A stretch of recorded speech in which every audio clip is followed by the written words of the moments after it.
Hi friends, நம்ம வந்து stone work அதுக்கப்புறம் ஆரி ஒர்க்கெல்லாம் ஸ்டிச் பண்ணும் பொழுது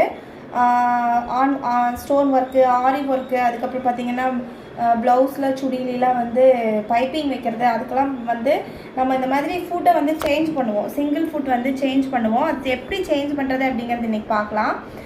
சிங்கிள் ஃபுட் வந்து சேஞ்ச் பண்ணுறது, இப்போ நான் ஆல்ரெடி பார்த்திங்கன்னா ஒரு ஆரி ஒர்க் ப்ளவுஸ் ஸ்டிச் பண்ணேன். ஸோ நான் வந்து சிங்கிள் ஃபுட் தான் அதில் வந்து ஆல்ரெடி நான் வந்து போட்டிருக்கேன். இது வந்து நீடில் சேஞ்ச் பண்ணுற ஸ்க்ரூ. ஸோ இது வந்து நீங்கள் நீடில் சேஞ்ச் பண்ணணும் அப்படின்னா இந்த இடத்துல, அதாவது நான் ஜாக் A2 மெஷினுக்கு சொல்லிகிட்ருக்கேன், இந்த இடத்துல இருக்கிற ஸ்க்ரூவை லூஸ் பண்ணி நீடில் வந்து சேஞ்ச் பண்ணிக்கலாம். அதுவே வந்து நீங்கள் ஃபூட்டரை வந்து சேஞ்ச் பண்ணணும் அப்படின்னா இந்த லிஃப்ட்டை வந்து மேலே தூக்கி விட்டுட்டு அதுக்கப்புறம் பார்த்தீங்கன்னா இங்கே இந்த சைடு இருக்கிற ஓப்பன் சைடு இருக்கிற ஸ்க்ரூவை வந்து லூஸ் பண்ணி விடுங்க. இதுக்கு வந்து பெரிய ஸ்க்ரூ டிரைவர் வந்து நம்ம யூஸ் பண்ணிக்கலாம்.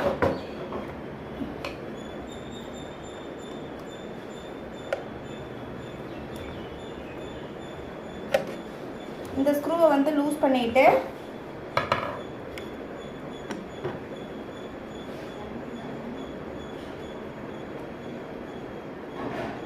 இந்த ஃபுட்டை வந்து லைட்டாக கீழே தள்ளுனீங்க அப்படின்னாவே வந்து கீழே வந்துடும். ஜஸ்ட் கீழே வந்து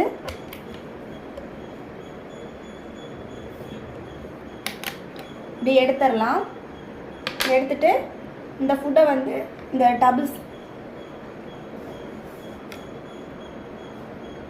இந்த ஃபுட்டை வந்து மாற்றிக்கலாம். இது வந்து டபுள் ஃபுட், நார்மலாக நம்ம ஸ்டிச் பண்ணக்கூடிய ஃபுட்டு.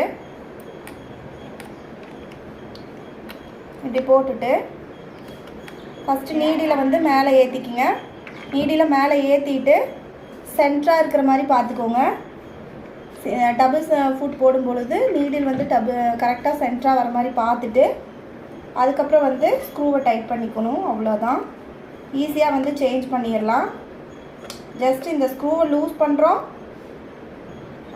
ஃபுட்டை கழட்டுறோம், அதுக்கப்புறம் வந்து இந்த ஃபுட்டை வந்து மாற்றுறோம். ஒரு டைம் செஞ்சு பார்த்தீங்க அப்படின்னாவே ஈஸியாக இருக்கும். ஃபஸ்ட் டைம் கழட்டும் பொழுது இந்த ஸ்க்ரூ பார்த்தீங்கன்னா கொஞ்சம் டைட்டாக இருக்கும். அதுக்கப்புறம் ஒரு 2-3 டைம்ஸ் பண்ணதுக்கப்புறம் ரொம்ப ஈஸியாகிடும். அதே மாதிரி இந்த நீடில் வந்து கரெக்டாக பார்த்துக்கோங்க. நீடிலோட பொசிஷன் கரெக்டாக இருக்கணும். அப்படி இல்லைன்னா த்ரெட் வந்து அடிக்கடி கட் ஆகிட்டே இருக்கும். நீடிலோட பொசிஷன் எப்படி இருக்கணும் அப்படிங்கிறத கண்டிப்பாக வந்து பார்த்துக்கணும். Thank you friends.